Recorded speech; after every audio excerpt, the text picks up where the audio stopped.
Hey everybody, I'm Chris Fafalius, and I'm the producer of Krista Makes a Podcast and the host of the One Hit Thunder podcast. And I'm Matt Kelly, host of Horror Movie Night and the producer / the head of content for the Geekscape Podcasting Network. Between the two of us, we have, believe it or not, 25 years of podcasting experience, and we want to help you start your own podcast. We know podcasting, and we want to share that knowledge with you. So whether you're new to podcasting or you want some feedback on your currently active podcast, we want to help.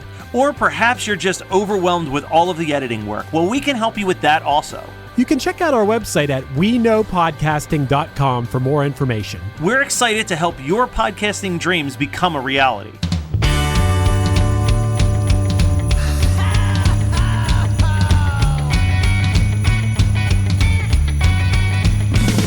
Well, there's a party each and every year on Christmas Eve, where the fun and cocktail shrimp don't seem to end. Clark and Ralphie taking turns on the TV screen, laughing, singing, yelling with all of our friends. Well, it's Christmas, and let the bodies go spread the holiday cheer. 'Cause it's Christmas. Whoa, oh, it's the best time of the year. Let's go fake reindeer, bring them to the... Hey, Dylan. Hey Matt, it's getting a little warmer out right now. But that Christmas feeling is still in the air as it always is here. And You got that Christmas feeling. so today we're gonna talk about when do you know it's Christmas? The way I worded this Yeah. episode, because we're both Gilmore Girls fans, Yes. is I smell snow. When do you know it's Christmas? When do you know it's Christmas? Obviously, for those who don't watch Gilmore Girls, Lorelai Gilmore, whenever it's just about the snow, she says, I smell snow. And then the snow falls, and then your hearts shatter, and a single tear pew, down the side of your Yeah. face. But Gilmore Girls aside, yeah, Yes. when are, like, what are the things that, like, as soon as it happens, as soon as you see it, you're like you start to feel... So Because I got a big one. I'm the absolute worst, and my family can attest to this. Is like it'll be mid-July, like August, and I'll be like Christmas feelings in the air. I can feel it. I can say that's We good. but a lot of the times my family would go down to Myrtle Beach in August, Mm-hmm. and there's a huge Christmas store down there called the Christmas Mouse. Yeah. Like 365 days, all they sell is Christmas ornaments, Christmas themed decorations, yada yada yada. We've got another one that it's closed now, but it's right in Rehoboth, which is an hour from me. Okay. So like whenever it's like beach season, I'm popping into those stores. But Christmas to me, the feeling hits me around mid-October. Yeah. When And I want to clarify something real quick. What I mean by this, and I'm sure that this is where you're going anyway, but for the listeners, what I mean by this is not like I have a friend who's like, it's not Christmas until I sit down and I watch Scrooged. And that's like, this is stuff that you have no control over. Yeah. Just in the world of nature, in the world of media, or something happens and you're just like, it's here. It's right around the corner. Yeah. So continue. So Okay. mid-October, around mid-October. Around mid-October, it's starting to get a little cooler out. That was more before climate change has taken over. Yeah. It starts to get a little cooler out mid-October. I'm officially Halloweened out. Yeah. You're burned out because you're super burned out. You live Halloween all year Exactly. round. Those of you that know us, we're both huge horror nerds. Like, obviously, like Matt just said, it's Halloween 365 as well. Yeah. I've talked about this before on other shows, but for me, like at Halloween time, that's like really the go ahead for me to sit down and watch like a lot of the old black and white classics. Yeah. Because I'm like, yeah, sure, you can watch The Thing and Halloween amateur. Like I've been watching that all year round. Yeah, Like I yeah. want something that's a different tone to make it feel like it's Halloween time. Let's pop on like the original 1931 Dracula. Exactly. Like, So I'm Halloweened out, but at the same time, I'm still like, let's go do these haunted attractions because you can't do them any other time of the year. Let's hop on these hay rides. Yep. Oh, look, they just jumped out. Woo. I'm the worst on those things because it's like you've done enough of these. And you're like, Yeah. all right, that tree seems suspiciously like it Yep. can cover a human body. Yep. I will sit there and I'll be sitting with Taylor, my girlfriend, or Stevie, my little sister, and I'll be like, I'll have to warn them. I'll be like, that's a person. Yeah. That's a person. Yeah. Well, it's so funny because like I'll take my niece and nephew and they're always like, you go first. And like what no one understands is like, if you're first in a haunted attraction, you don't get any of the scares. Nope. None of them. Nope. Because one of two things happen. Well, basically it's a double-edged sword. So if you're scared of haunted attractions, always agree to go into the front. Yep. Because A, you will see the group ahead of you's reaction to a scare, but also the actors know that you've seen that. Yes. So they won't bother you. Nope. They'll go for someone who's like the third or fourth in the line for the scare because they know that the scare's been ruined for you. So that's just a little horror experts tips on if you're afraid of haunted attractions, always get in the front. And it's always good knowing what's coming next. If you are entering a long hallway, there's something at the end of that hallway. Like, just know that there's 100%. something coming. It's like coming. a couple years back, we have a haunted attraction around here called Frightland. And it's cool because it's like a bunch of carnival rides, but also the different haunted attractions around the area as well. And there's one based around a guy with a chainsaw. So the entire thing, like there's stuff happening in the house, but you know what's coming at that end is this guy is going to come at you with this chainsaw. I would be hard pressed to think of an attraction that I've been to that doesn't end with the guy with the chainsaw. Exactly. It is the button on every haunted attraction. Exactly. And right at the end, you get to this room and it's a very narrow hallway. And like, if you're not an idiot, you know at the end of this hallway, there's going to be that guy. Exactly. It's going to be this guy with the chainsaw. But no, we love those haunted attractions. But by the time I'm going to them, dude, by like October 20th, I just want to sit, eat some ginger snap cookies, watch some black and white movies, and wait for it to be time for me to switch over from the horror black and white movies to the Jimmy Stewart black and white movies. Sir. Something that I can control, because I kind of want to touch on both while we're here. Something that I can control is every Halloween that I'm not getting my tonsils removed, which I did this year, so I did not get to enjoy my Halloween. At the end of the night, I think we've talked about this before, I'll watch Michael Dougherty's Trick or Treat. Yeah.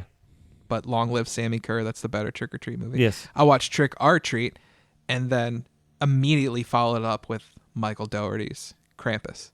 Okay. So I'll watch them both. I know your feelings on Krampus. We're not going to get into that. No, we won't get into into that. There'll be an episode one day on it. It's the perfect transition to me. Because like you're going from Halloween horror to Christmas horror. You're keeping it in that Halloween realm. And now you're in November. Exactly. And, it's time and now I'm into November. Fucking go time.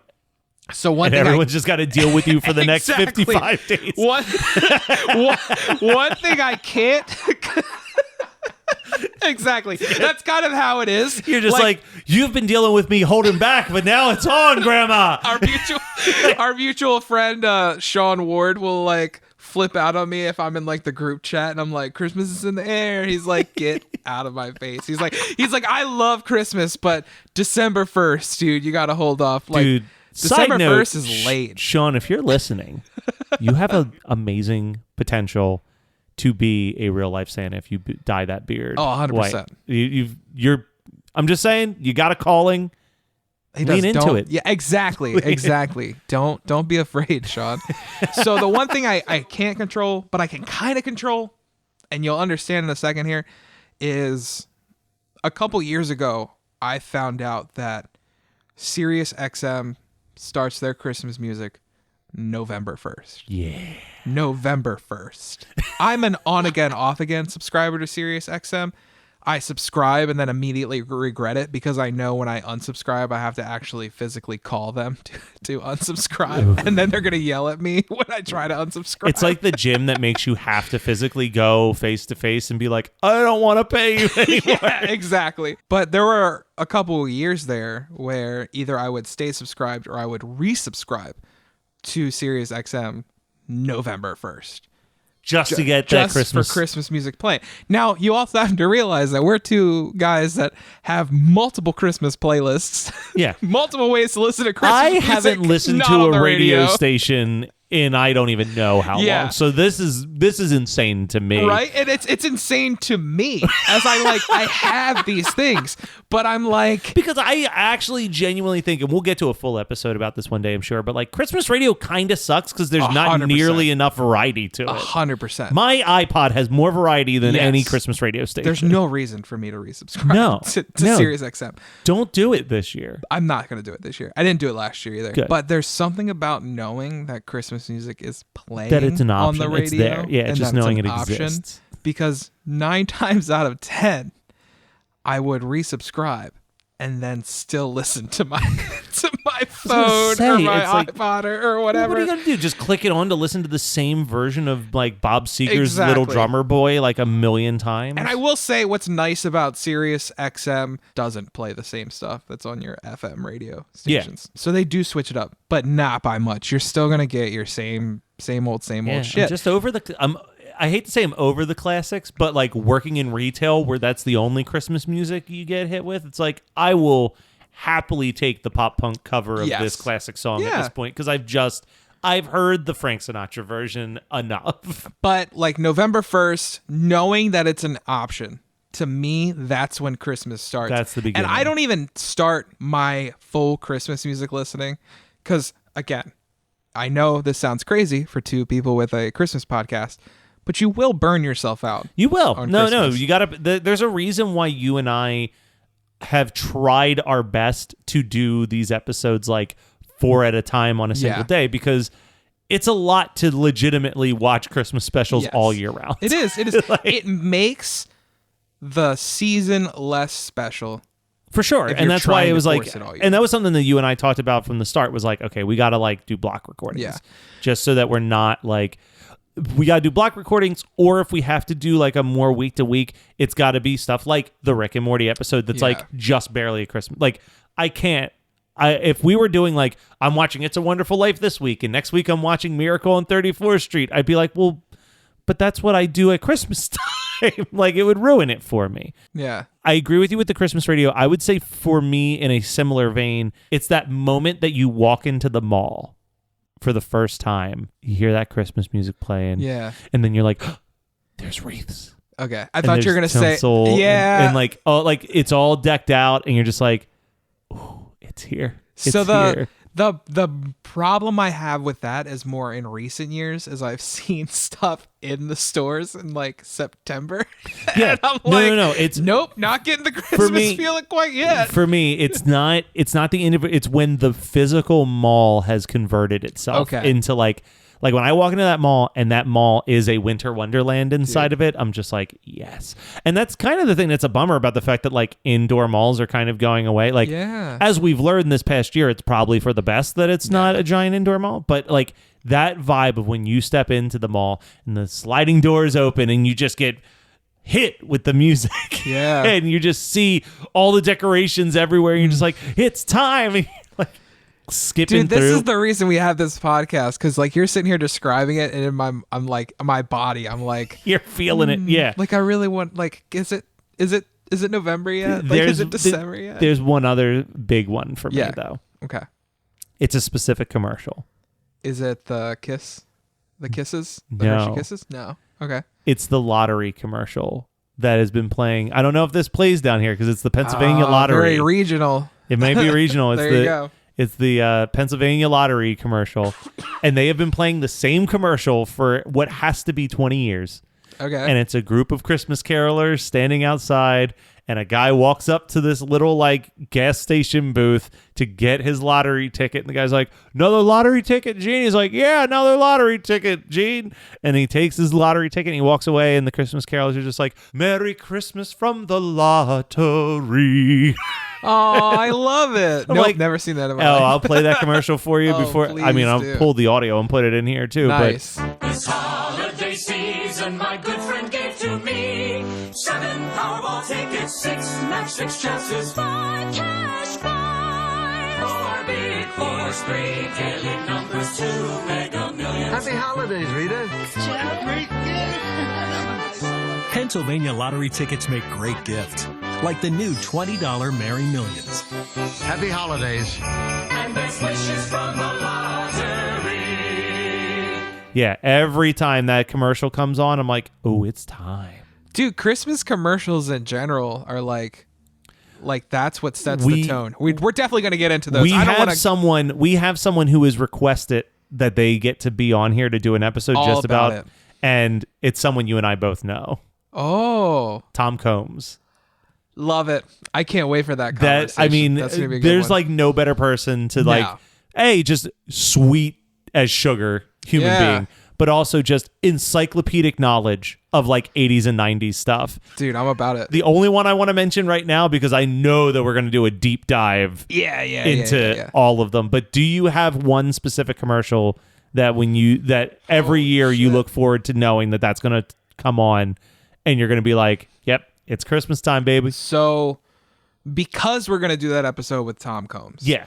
I'm actually going to talk about a more recent commercial. All right. Fair. Because I know we're going to hit the classics. Oh, yeah. And it's the Apple Frankenstein commercial. Did you ever see this one? No. Okay. Maybe. Continue. It's basically a take on Frankenstein's monster and terrorizing the town. And he comes in to this town, and I'm doing this all by memory. He comes into the town, and everybody's freaking out. And he, instead of bolts in his neck, he has Christmas bulbs. And one of the Christmas bulbs goes out.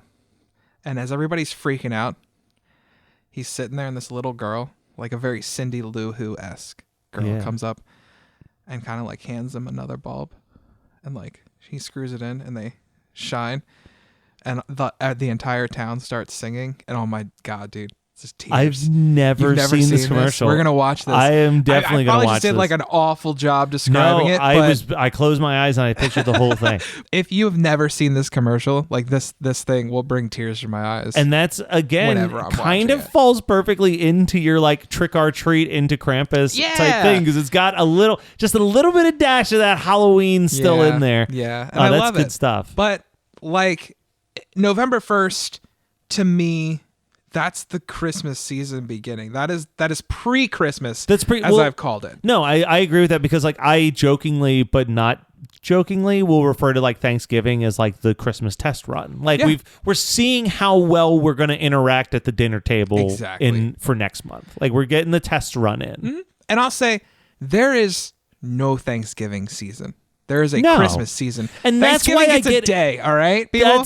That's the thing that pisses me off when people are like, oh, you're just skipping over Thanksgiving. And it's like, what exactly? Like, I know my mom has Thanksgiving decorations, but I don't know many other people who do. My parents do. You know what I mean? But it's like, what season? There's like 4 things about Thanksgiving in film. Exactly. Like, there's not a season. It's like a day that most people legitimately dread having to sit and be trapped at a dinner table with their family. Exactly. There's no presents involved. Nope. The only so here's the thing that over the years, Homeboy has really learned to love a parade in the last couple of years. Yes. So like Macy's Day Parade, I mean, talk about a moment that sets the tone. Yep. When you're watching the Macy's Day Parade and you know that bad boy, just as the chainsaw is at the end of the haunted attraction, you know that parade is ending with Santa Claus handing out candy canes. You're just like, oh, here we come. Like we're getting, oh my God. Macy's Day Parade happens. All of a sudden, whenever you hear a fire truck, you don't think something's burning down, but you think Santa's in town. Like, it's a great time to be alive. There is nothing that gets me more excited. Now, everybody thinks that I hate Thanksgiving because it's a nothing day. It's just a day. Exactly. I go November 1st, I'm starting my Christmas stuff. I'm not going full blown. Like I'm not throwing the Christmas radio on, but I'll start listening to albums that I listened to like in high school around Christmas time and stuff like that. This year was different. This year I needed Christmas to start on November 1st in 2020. I'm hoping that this year, fingers crossed, we get to like a normal fall, maybe. Like knocking on some wood. Yeah, this year, maybe November, you're just like, you know what? I just want to spend as much more time outside with my friends as I possibly can, because I've missed them for the last 16, 18 months. Like, I'm fine with that. I'm fine with saying, you know what, this year, maybe I will pump the brakes. I did Christmas hardcore starting November 1st. Maybe this year, like, I will wait until Black Friday to be like, it's Christmas time.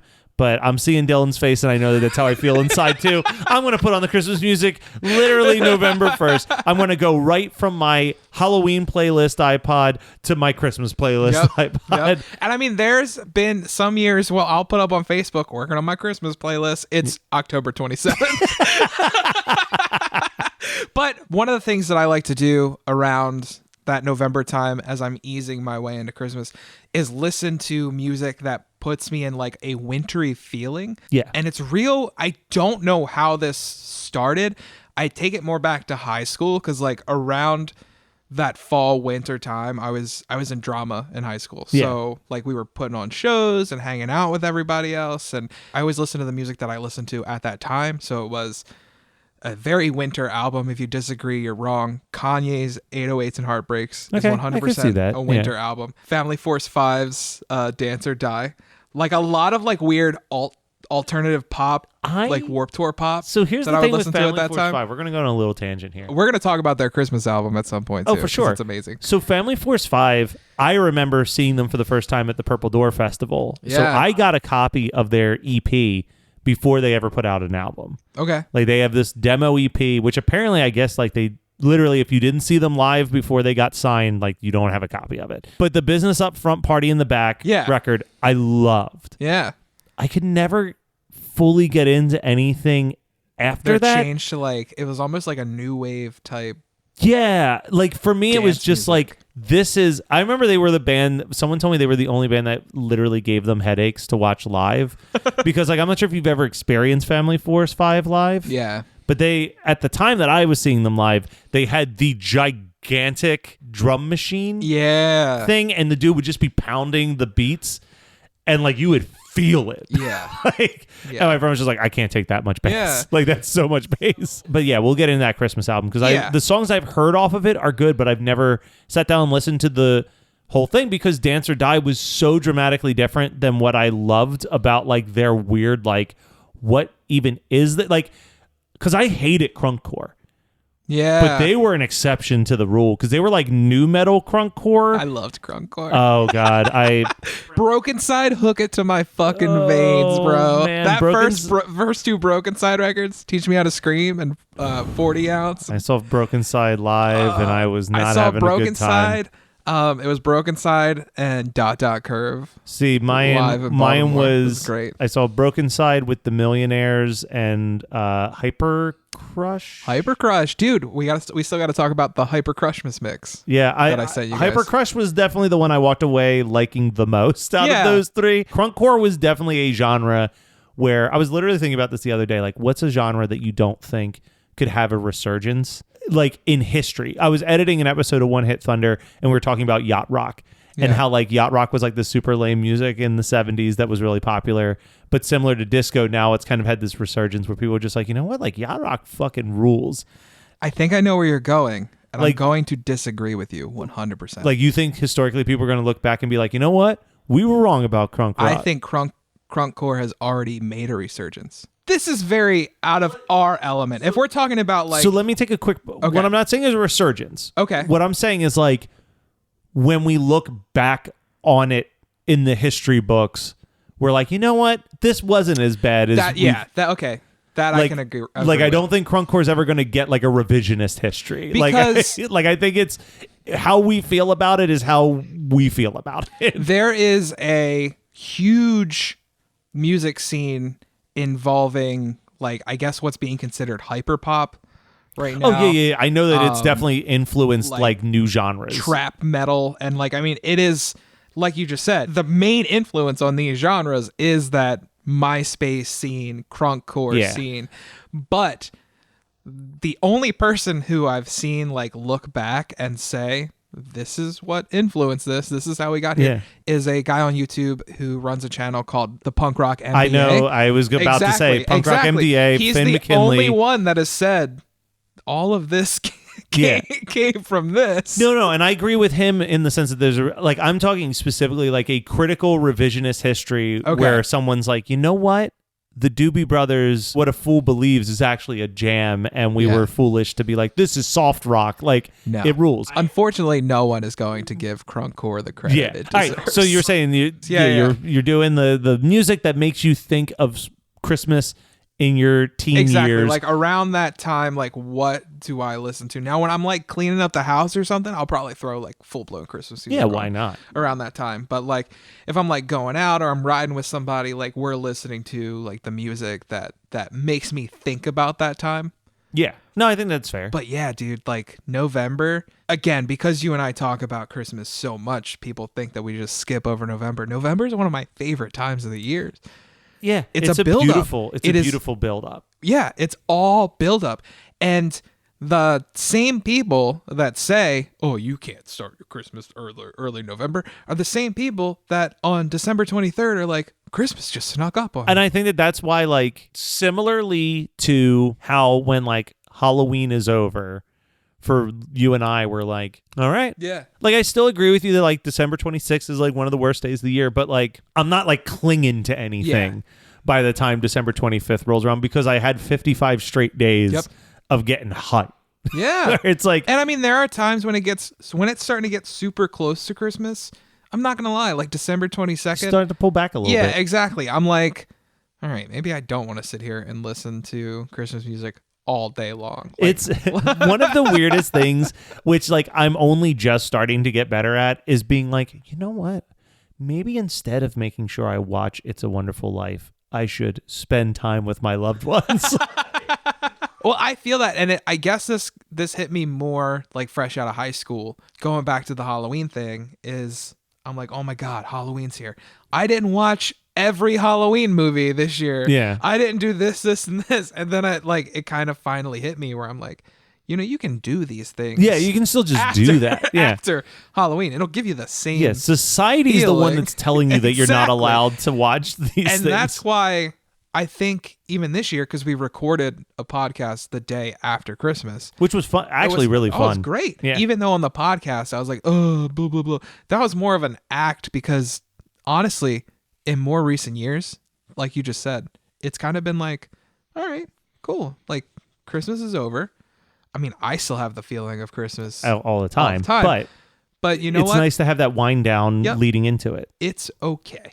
And we're going to have Christmas next year. It's going to be fucking awesome. It's going to be great. And I really do think that the best thing that happened with the 2020 Christmas was that, like, I'm not putting as much pressure on Christmas to be something. Yeah. You know what I mean? Like, it's like, no, it's just Christmas. Like, Yeah. it's just a day. It's all right. It's cool to have. Like, it's amazing. I'm glad that it's there. It's wonderful to have, but it's again, just a day. Yeah. It's just a day, and I'll get through it. So your big thing that got your holiday going is that lottery commercial. I hear that lottery commercial, and I get stoked. Now, we're going to get into more commercial stuff before this next Christmas rolls around for sure. But, like, I'll say that I have a VHS tape that I watch very regularly that were taped off the television at Christmas time, and it has all of those Christmas commercials. Nice. So, like, I will sometimes just pop in that tape for the nostalgia of, like, oh, yeah, that's that good stuff. Yeah. Like, So when we do the commercial episode with Tom, I think we need to do like almost a video one, and you need to set up a camera facing your television, and we'll watch the ones you've got. Let's even plan this ahead. I'm gonna put this on wax, Okay. or whatever the version of an SD card is. Come June, Okay. I'll have my studio built with live streaming capabilities. All right. I think Yeah. that we'll record that episode at my house All right. in the studio. I'm in. We'll bring Tom, Let's do it. and Tom and I will compile footage, and we'll do it like a reactions video. We'll stream it. Ooh. People can watch us watching it on YouTube and Facebook. Oh, that'd be a lot of fun. I think that would be, well, know what? We'll aim for July. It'll be our Christmas in July Christmas in July special. Like, I hey, love it. we got this far. We're halfway there. So when do you know it's Christmas? When Christmas 365 goes live and gives you their reaction. Yeah, I think that's a perfect spot to end with that little nugget of what's to come. Yes, sir. Merry Christmas. Merry Christmas, Matt. Oh, whoa, oh, now we won't stop till the big ball drops on New Year's. Happy Holiday.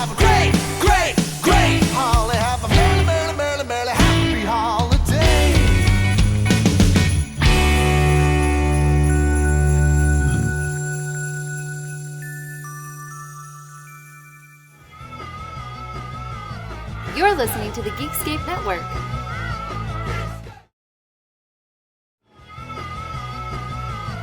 You're listening to the Geekscape Network.